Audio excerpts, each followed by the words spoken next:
Phil, hope you're doing well. We're still talking about disillusionment this week, but we're also talking about reenchantment. And that's kind of what happens in this first lesson. It's from 2 Kings 4, verses 8 to 11 and 14 to 16. And it's a story, or the abbreviated portion of the story, actually, of the prophet Elisha, the follow on to Elijah, and a Shunemite woman. It's in the valley of Jezreel, it's in the land.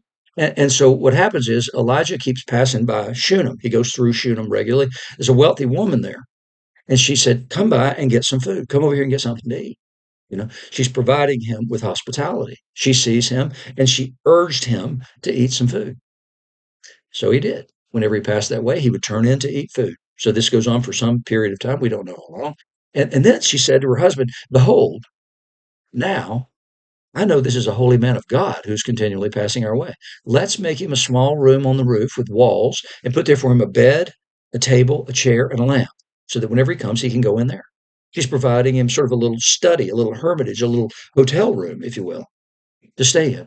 She's extending herself more and more for him. She starts out with food, and then it becomes okay. In addition to food, we're going to give you a place to stay and all that kind of stuff.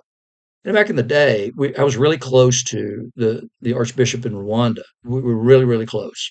I spent lots of time with him in the States. When he would come to Paul's Island, they would say, "John, come on out," and I would go out and stay with him, and I would be chief cook and bottle washer, transport, errand runner, everything. I mean, I fed everybody. I did everything that they needed to do. I did it for them. And so then when he would come to the States after we moved here to Asheville, he would call me and say, "Hey, I'm in the States for like 3 weeks. Can I come stay with you for a week?" Yep, that'd be great. And so what that meant was he was going to come, and sometimes his wife Frida would come with him, but sometimes it was just Archbishop Collini.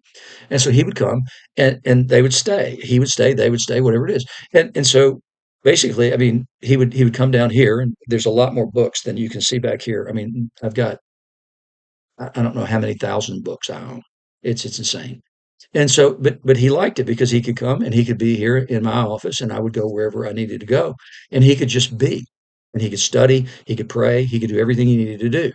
And then we would have meals together. So at every meal, we would spend time together, and then he would do that. And then in the evening, we'd spend a little time together, and he'd go to bed. And the last day, typically, he would say, "Let's talk."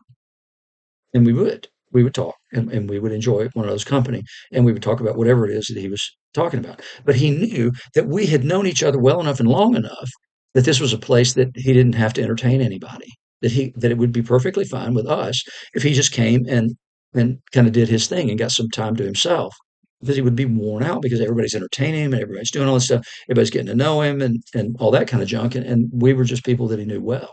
So this was a great place for him to come and kind of decompress while he was here, and recharge for the rest of the journey. And so I loved being able to provide that for him. We had other bishops who would come and do the same because I'd gotten to know him, because I'd spent time over there, and I had been there since the beginning of the formation of the denomination. And so it's just, I knew who he was. And I did it because I saw him as somebody that I respected greatly in the Lord. And I did it as though I were doing it for Jesus. I didn't impose on him or anything. And so because we had that history, and it was, and that's the important part, is we had the history. So I didn't have to do that. And so it made a great place for him to be. And it was an honor for us to have him here. So in that way, you can see the same thing. And so this lady convinces her husband to provide for him as well, for Elisha. And so one day he came and he started staying there. And so then he said, "What should I do for her? I need to return the favor to her." Well, what happens is that his servant, whose name is Gehazi, answers, "Well, she has no son and her husband's old." And you should hear in this echoes of the story of Abraham, God, and the two men outside his tent, where he comes and he provides lavishly for them as they're coming by. He compels them to come in the same way that she urges Elisha to eat. And then he provides lavish hospitality after kind of promising a little bit of bread and water. And then, they kill the fatted calf and all that kind of stuff. And then they get a promise from God that a year from now, Sarah's going to have a child. And they laugh. They think this is the most ridiculous thing they've ever heard. She says, "I'm as good as dead. He's 25 years older than me." So Gehazi says she doesn't have a child. And so Elisha says, "Call her." So they do. She comes and she stands in the doorway. So we're assuming that they're up in that room, the upper room, as it were. And he said, "At this season, about this time next year, you're going to embrace a son." What's her response? Her response is kind of like Sarah's response, actually. It's certainly not, oh, that's wonderful. No, no. It's, no, my Lord. Oh, man of God, don't lie to your servant. And what you can hear in that is her pain and her disappointment. In the same way that you can hear Sarah, right? Because Sarah's 24 years have passed since she and Abraham have been promised this child, and she doesn't have it yet. And now she's lost all hope because, well, I'm as good as dead. It's beyond time for me. There's no hope for this. That's this woman's response.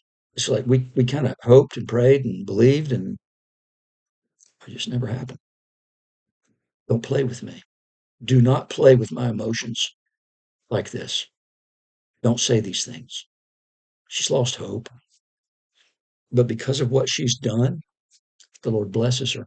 Because of the way that she has provided and extended herself on behalf of Elisha, she has received a reward because she has a child, ultimately. It's a beautiful, beautiful story. And what it's calling us to do is to not lose hope, right? It's beyond time. It's beyond time. We can't have children. It's not possible. Well, anything is possible with God. You're never beyond hope. If there's something you've been waiting for, something you believed for, something you believed God for, something you believed God promised you, and it hasn't happened yet, you're never too old. It's never too late. God can provide. Look at Job. Look at the story of Job. What happens with Job? These men have made his life an absolute misery. His quote friends who have come to be with him. They've made his life an absolute misery. They've accused him of secret sin and all this other kind of stuff, and said this is your fault. And and so ultimately, when God comes and shows up, what does he tell Job to do? I mean, he fusses at the three guys and said, you've spoken wrongly about me. Only Job has spoken correctly about me. And then he tells Job, go pray for these men. Job says, okay. And God doubles everything he had been given. Now that didn't replace his children, it didn't replace all that stuff, but he did what he was called to do. In spite of the fact they had made his life, they had doubled his misery and his pain. Yet he goes and prays for those people, and God blesses him because of that. This woman receives a blessing because she provides for Elisha. She sees this is a holy man of God, so she's extending herself on behalf of Elisha because he's a holy man of God. She sees in him that she's serving the Lord by serving Elisha. And the way we need to see one another sometimes is like that. And so we do need to extend ourselves on behalf of one another. We need to love one another in such a way that it's costly sometimes. That we need to be willing to say, I see Christ in you. What can I do? If I see you have a need. And it's exactly what Jesus tells us to do.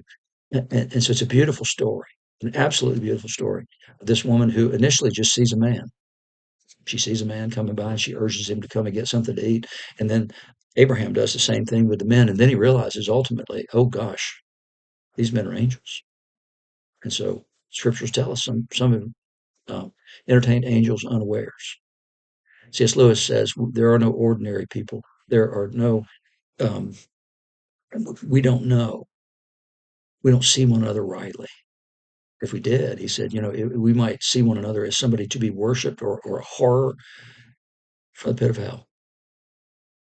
And it's a hard thing to see, but we need, with brothers and sisters particularly, to love one another in such a way that we understand that we are extending ourselves on behalf of God for our brothers and sisters because we see Christ in them, and then we can just not imagine what God will do for us in that way. In the name of the Father, the Son, and the Holy Spirit. Amen.